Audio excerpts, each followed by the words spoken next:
We're having a party here. I hope you're enjoying it at home too. Immigration is back on the agenda in a big way this week as President Trump meets with House Republicans Tuesday to see if they can hash out a deal. Meanwhile, as the economy takes off under Trumponomics, big business jumped on data showing there are now more job vacancies than there are people unemployed to demand a loosening of immigration rules so they can import more cheap labour. There's just one problem. We still have one of the lowest labour participation rates in the Western world. If we had just the UK's rate, for example, that would mean millions more Americans in work. So here's an idea for you fat cats in corporate America.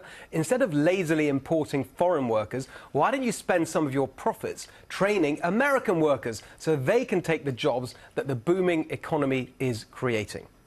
And, cool, to your favourite topic, can we just start with this sort of sadly predictable response to economic success that, oh, it means we need more immigration. It is strange. It's the one thing rich people, very rich people, don't brag about. You know how people are always bragging about how expensive their cars are and how much the bottle of wine is and this refrigerator I got. No, the one thing they don't want to brag about how much they're spending on is human labor. No, when it comes to that, you're Nancy Pelosi or Sheldon Adelson, you know, whomever.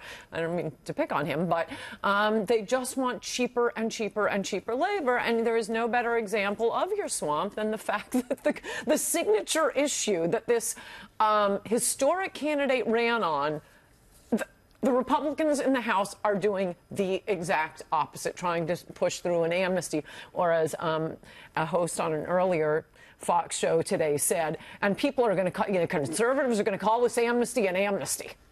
So watch out for those crazy right-wingers. Okay, so let's I just want to focus on this. There's a sort of slightly sort of nerdy policy thing here that I want to get to, which is this Labour participation point, because of course it's true that when the economy grows rapidly, as we're seeing now, there's a crunch, and you hear it all the time, but we can't find workers. That's true. But it's also true that you've got so many people sitting on the sidelines. The unemployment rate is falling to historic lows, but the Labour participation rate isn't changing very much. It's people who may be affected by opioids, or they don't have the skills, or they've given up.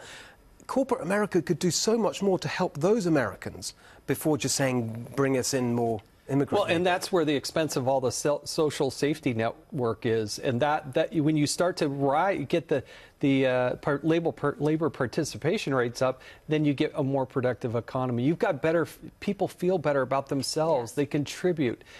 And then you don't spend as much on welfare and doing all these programs and just giving a handout all the time. Yeah. But look, immigration goes hand in glove with this. I mean, we just had the Secretary of Homeland Security today go out and say, look, they're not coming to the port of entry. They're trying to go in between. And then we have this debate about whether or not we should spend, out of a $46 trillion expenditure that we're going to go through in this country over the next 10 years, should we spend $25 billion building a wall to help our border patrol? I mean, it's ridiculous. So, I reject amnesty. I don't think that's the way to do it. I feel a higher moral obligation for the person who's trying to come in here legally and lawfully. Right. That's the person I want to have come in this country. Or the American trying to get a job. So, Kimberly, look, let's bring it up to date. We got these bills going on in the House next week, and the president's weighing in. I think he tweeted about it just recently tonight. What do you see is the potential for anything happening here? Yeah, well, I think he'll do a better job of coming up with a fresh new idea himself, because these people have failed in the past. They'll fail him again. They don't know how to build a coalition or get anybody to work together, and it's just a bunch of crybabies, and they're not serving the American people. Why aren't we using and employing the people here, making them feel better about themselves? I'm all for giving somebody a helping hand, but you're not helping anybody by continuing to give handouts. Why don't we do something to get these people engaged in the workforce? For the first time now, we have more jobs than people to be able to even fill them. So we've got to get that labor participation rate up. And the answer isn't amnesty. Let's just flood the market, bring some more people in, or allow people to stay that have broken the law to begin with. There's a legal process that needs to be observed and respected. That's why you got to build the wall and secure the borders, and everybody needs to take their turn and get in line. That's why I'm very frustrated with people blaming the president, saying he's mean-spirited, getting upset about children being separated. Don't break the law. Don't bring your family over illegally and then blame us when you have total disregard for the laws that we have on the books.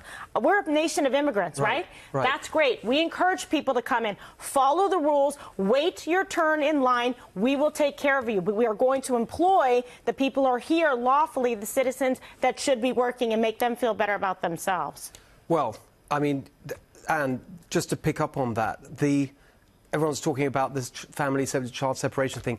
Isn't it very clear? The humane alternative to separating children from their families is build the wall. Yes. Then you won't have anyone coming. Yes. Isn't that so? Well, I quoted the most quoted federal judge in my book, Adios America, Richard Posner. Yes. Lawyers will know who he is, and hardly a conservative.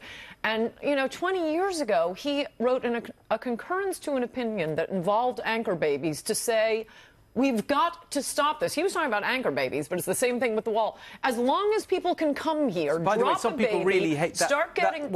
That's a term that a lot of people have a problem with, isn't it, Anchor? Because they have a problem with any way we can communicate about immigration. Their strategy, don't let people think about immigration, don't let them know any facts. Anchor baby, there's nothing racial, there's nothing sexual. It means you anchor the child here, and then the child can bring in all the relatives. It's a boating metaphor. So, yeah, they're upset about it because it allows people to discuss immigration. And then chain migration. Migration. But look, back then, Posner said, as long as you... incentivize people to come here from south of the border, they're going to keep dying crossing through the desert as long as you keep that magnet on. And what greater magnet than citizenship, than Medicare, Medicaid, free health care? Yeah, that's why people voted for a wall. And I would also say one other thing. These child actors weeping and crying on all the other networks 24/7 right now. Do not fall for it, Mr. President. I get very nervous about the president getting his news from TV because... Okay. I also have an Adios America, a New Yorker. I don't know if I don't know if that's... New Yorker is not a conservative publication. They describe... So I told you we wouldn't get a word in. I told you. These kids are being I'm so sorry, we have to go. They're given scripts to read by liberals, according to the New Yorker. Don't fall for the actor children. Okay. Thank you for getting that off your chest.